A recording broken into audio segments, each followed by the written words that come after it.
Hey y'all, we got Nick Jonas, Shawn Jones, Train, and John Orpheus. That's all coming up and On the Mic with Rudy Blair.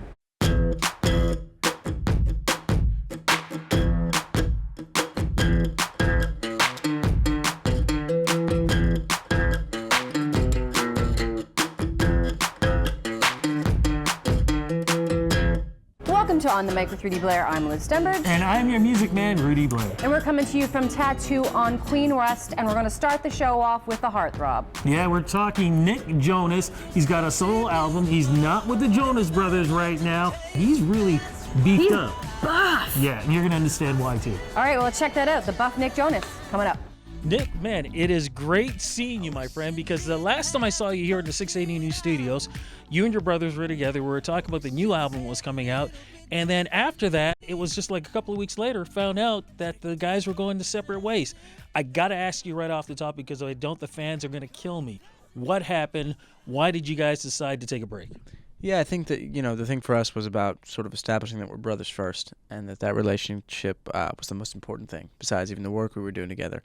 And we just kind of hit a wall in a lot of ways, and so it was about us just saying, all right, if we want to protect this relationship and make sure that we're always good on that level, then let's close this chapter professionally. And I think it's been a really good thing since. We've all been able to go to some things we've wanted to do, and I'm really excited about my next steps. Definitely, because then I started seeing selfies.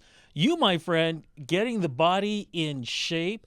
You're on, of course, Flaunt Magazine. Like, what was going on? I mean, physically, emotionally, mentally for you, and musically.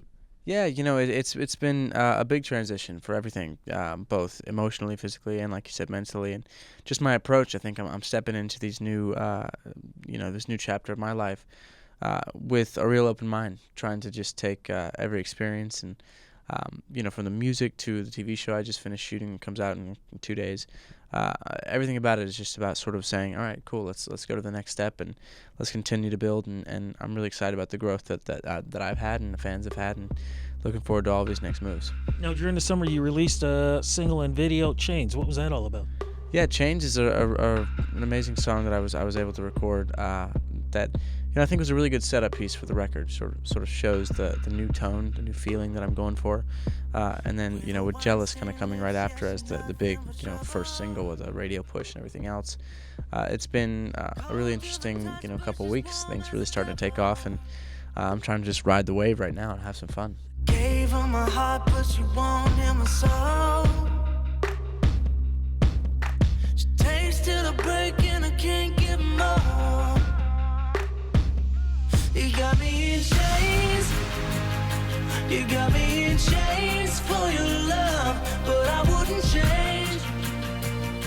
No, I wouldn't change this love. You got me in chains. You got me in chains for your love, but I wouldn't change. No, I wouldn't change this love. Trying to break the chains, but the chains only break me. I want to get into Jealous because when I heard it, I did not even believe that it was you, because this was old school. This was true funk. I mean, you were hitting notes like you were back with Earth, Wind, and Fire or something, man. Talk about how you came up with this sound, because, again, I wouldn't have thought this was a Jonas sound, man, but it's all you. Yeah, it's a song that I was, able to write with some really talented people. Real life experience I had with a bit of jealousy, and instead of getting frustrated about that, just decided to write the song. And it definitely kind of throws it back a little Lionel Richie and like you said, Earth, Wind and Fire, some of that, but some more modern influence as well, the Killers and the Weeknd, some of that. Just trying to infuse those two sounds and come up with something that's really just me. We're the only ones invited. So there's no one else for you. 'Cause I get excited.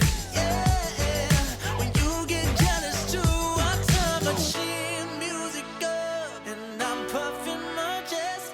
Now, you talk about TV show. Yeah, a TV show comes out in 2 days called Kingdom. I don't know when it comes out in Canada, but in the U.S. it comes out in 2 days. And it's a really intense, gritty family drama about MMA fighters. So I gained about 15 pounds of muscle for this role and really kind of transformed into this fighter. And it's a really great script, and the stories of these characters is, I think, amazing, and something the audience, if you're a fan of fighting or not, will really respond to. So people are going to ask too, man, any chance that the brothers may all get back together one day? Maybe. You can never say never. We'll see what happens. Right now I'm enjoying kind of the moves I'm making and all that I'm doing on my own, but we'll see what happens. I'm never counting anything out. Well, I gotta tell you something, man. Like I said, Jealous, man, that is my track. So congratulations on the new music and congratulations on the new album. Thank you so much.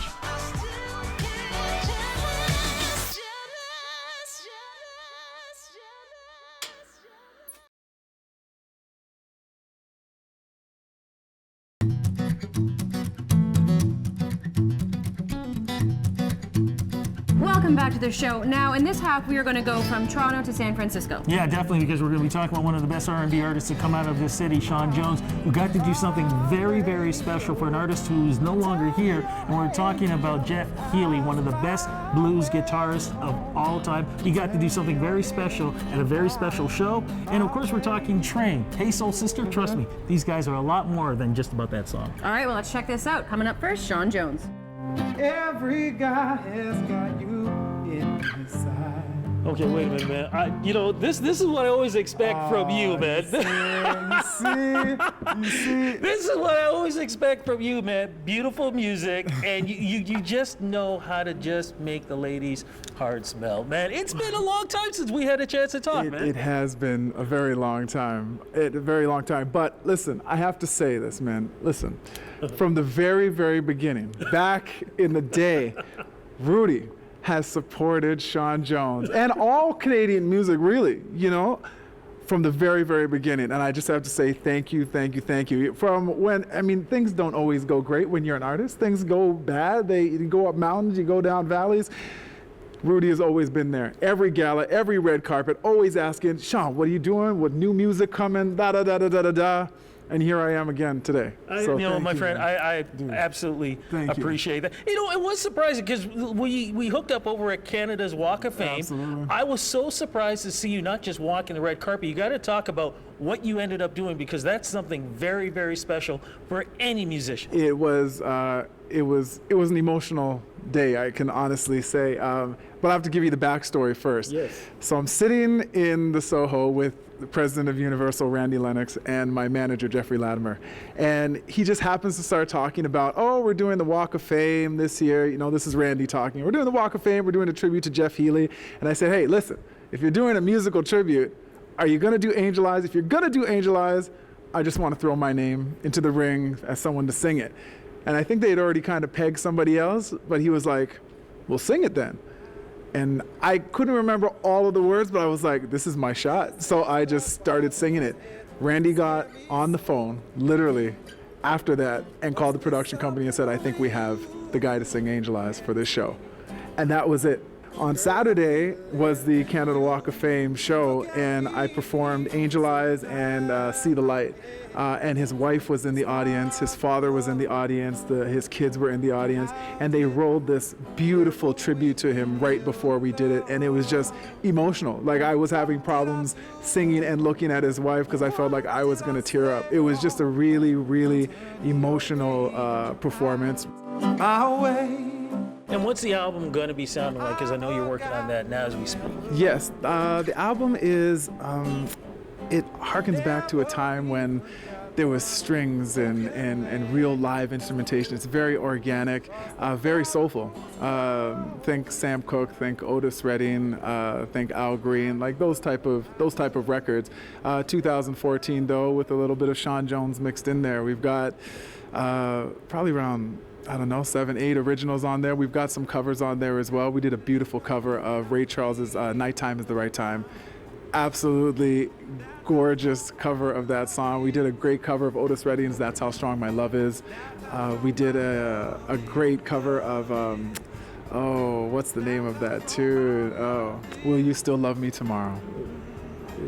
Just beautiful. Ben Mink was the producer on this record, and for those of you that don't know Ben Mink produced Katie Lang's Ingenue, Songs of the 49th Parallel.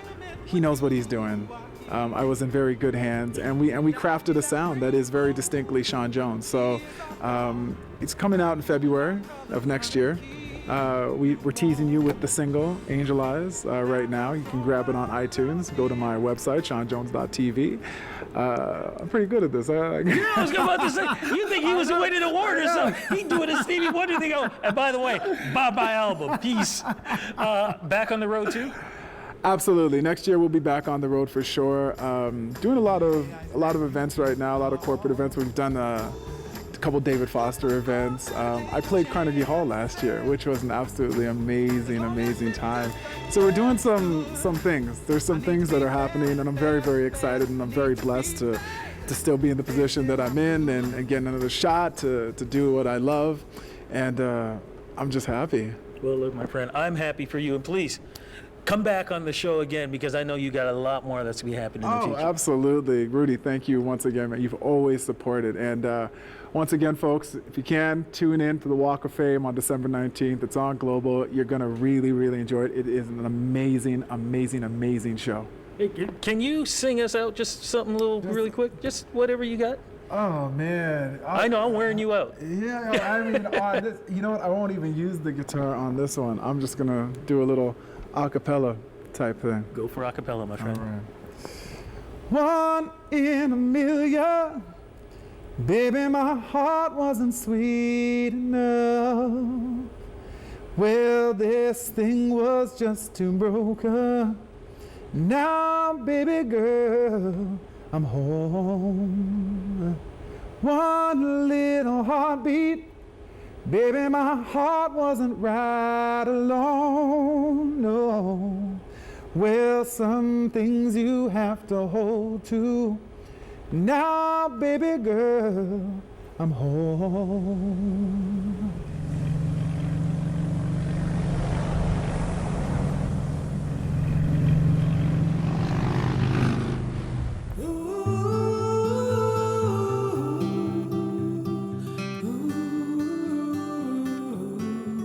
It's been like, what, I was trying to count the years. I think first time we were really introduced to you guys is almost 20 years ago.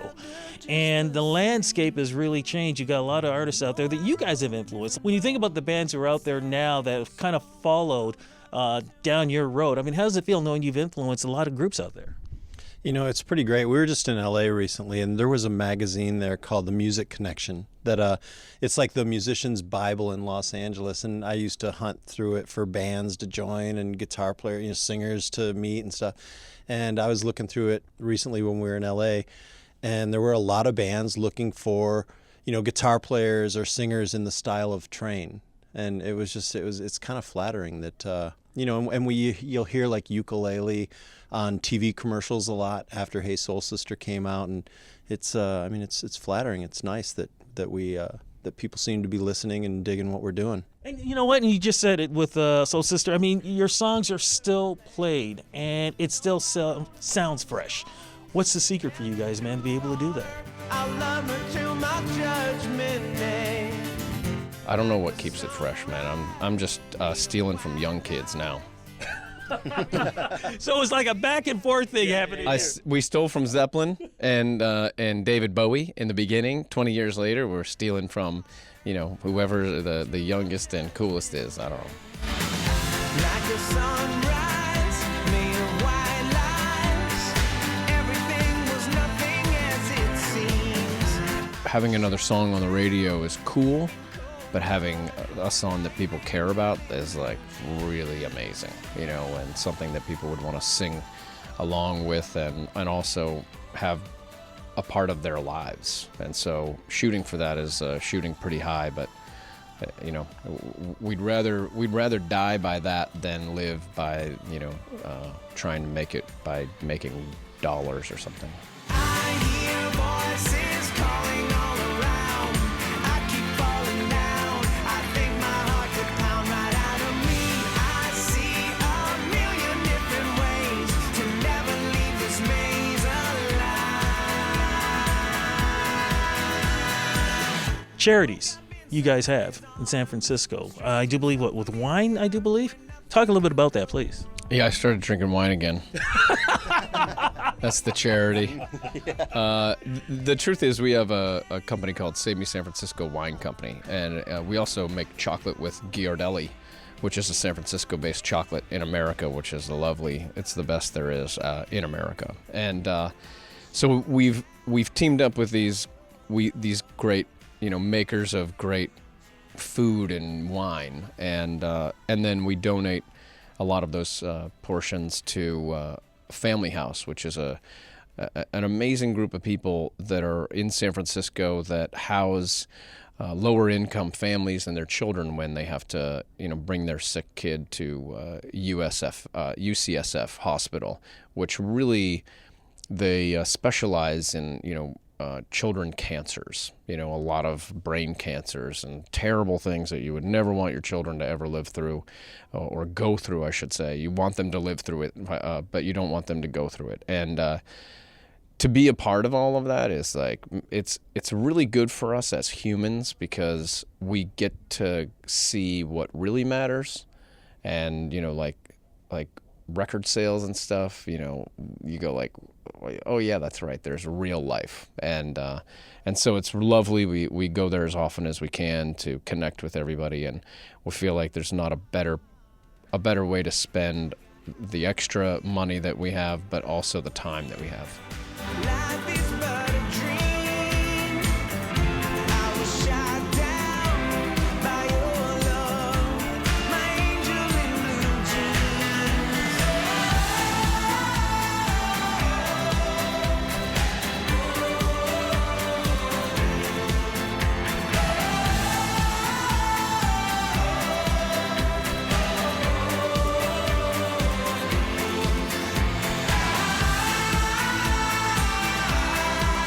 Tour-wise, so I understand you guys can be back on the road again. Yeah, well, I mean, the tour cycle for this album is just beginning. So we're just out talking to people like you and doing some like pre-promotion. Probably through next summer, 2015, we'll be touring very heavily, and we'll be back in Canada playing many dates. Well, we cannot wait for that. If nobody cares about this album, though, we won't be back except to maybe, clean up. If you need some help cleaning up around here or whatever, Look, man, look. Jobs, lawn work, whatever. I got a garage that you could clean out if you need to do that. Yeah, I will see how this record goes, but there's a good chance I'll be back just to clean out your garage. Put it this way, I don't care how I want the record to go well, but either way, you're coming to my house to clean up. Okay. I hate that, but I'll do it. Guys, thank you so much. It was great seeing you again. Go, man. You too. Thanks. It's amazing with bands. Members just come and go, but with Train, the same two founding members. And I had a chance to interview them from day one, and the fact that they're still together and making great music, that's why these guys are so amazing. Good segue. Speaking of great music, John Orpheus. John Orpheus is a concept on his own. When you check out this interview and his music and movie, you're going to see why this guy is really the next big thing. Okay, so don't go anywhere. After the break, John Orpheus. We float, we shimmy to the top, then we show, we throw. We lean, we stop, we roll. We shimmy to the top, then we show, the throw. Get ready. Get ready, Get ready. get ready, Get ready. get ready. On your mark, set. Downtown, here we go. We be that miracle. Still you don't hear me though. Gun stunner! Downtown, rock that show. We see no obstacle. John, you know what? Finally, we get a chance to do this, man. I get to be part of the experience because when it's about your music, it's not just about what you hear, it's about what you feel. It's almost like an aura that comes around you when your music comes out of the speakers and you are on stage. Word. Well, Rudy, I could say the same thing about you. It's an honor for us to be here talking with you, man, for real. When you came up with this concept, what was it really all about for you? Because for most people, it could just be about the music, it could be just about songwriting, but you literally want to leave something with people that touches them in a certain way. Yeah, most definitely. For me, it's on two levels. One is John Orpheus is Dead. That's the album, that's the movie. It's about, for me personally, the death of the person I used to be. As an immigrant kid growing up in the Caribbean, born in Caracas, lived in New York City in Bed-Stuy, lived in Northern Ontario with like wolf packs running around at the dump and stuff like that. And then living in Toronto, my youth was kind of confusing. And so music and words was what I used to interpret it. to kind of make sense of it. But, you know, I always felt like I didn't fit in because I had all this history that the people around me didn't. And now, for me, this is about the death of that person, the death of the person that's filled with doubt, and the emergence of, you know, my true self.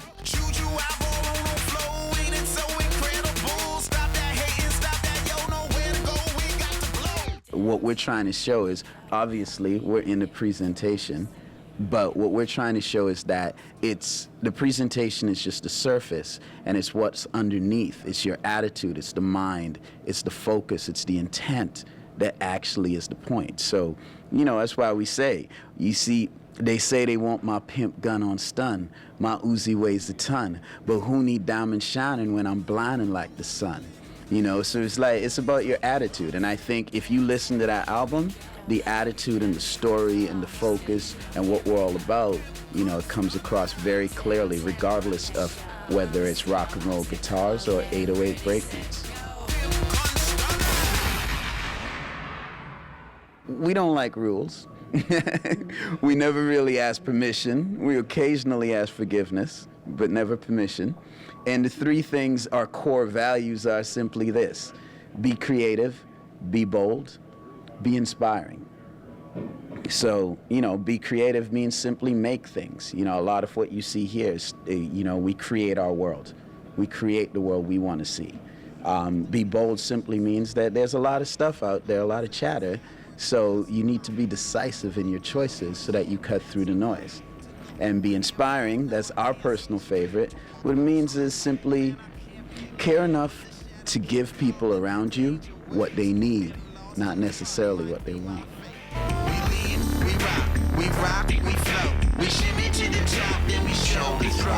Is there such a thing as a wall? Is there such a thing as a level that can only be reached and not go beyond when you have this collective of people together?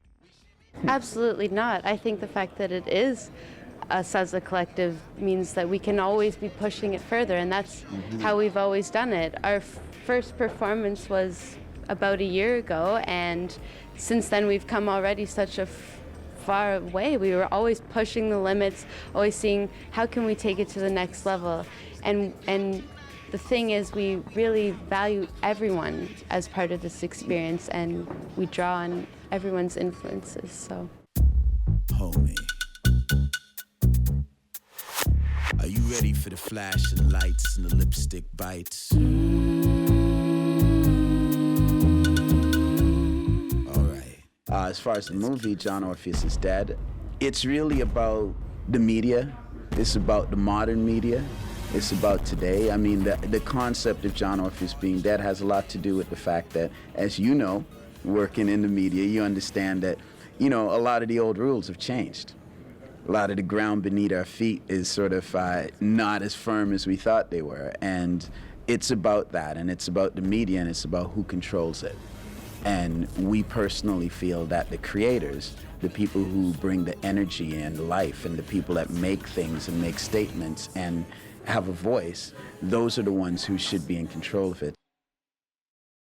Tour, what's going to happen now? Are we going to tour Canada, hit Toronto, anywhere else? What's going to happen? Most definitely. So we've got shows booked, Kitchener, so mostly Southern Ontario to begin with. So we're doing Kitchener, we're doing Toronto, we're doing Montreal.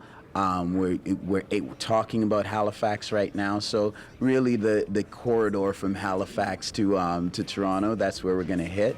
We're in talks to go to the UK again, you know, again, some of my UK connections, London, Manchester, Liverpool, and yeah, in New York City and LA as well. I really like music, but I love attention. Got revenue streams which I cannot mention. No ego, and that's what I love about all of you. Oh, we just regular folks, Rudy. We're regular folks. You know, I think that's what unites us. Like, just like the music, you say, how do we unite all these styles? You know, how do we unite all these people? We're so different, but we like to think there's a spirit and there's an energy. It's down to earth. It's creative. It's bold. You know, and that brings us together. If it wasn't for that, we probably would never meet. And you know what? That's why we have all met today. Yeah. Thank you Amen. so much for this interview. Well, sadly, we're at the end of the show, but we do want to thank Tattoo for having us here. And of course, I want to thank all the folks I had a chance to speak with: Nick Jonas, Shawn Jones, Train, and John Orpheus. Nowhere else can you find a show about music that's this good. I'm just saying. It's a really great show. So make sure you always check this show out. But of course, check out the other great shows here we have on Rogers TV. You know, she's absolutely right. If you want to see the biggest stars in music, there's only one place to be. It's here on Rogers TV, and it's known as On the Mic with Rudy Blair. Tattoo. You got me in chains for your love. I wouldn't change. I wouldn't change this love. Trying to break the chains, but the chains only bring me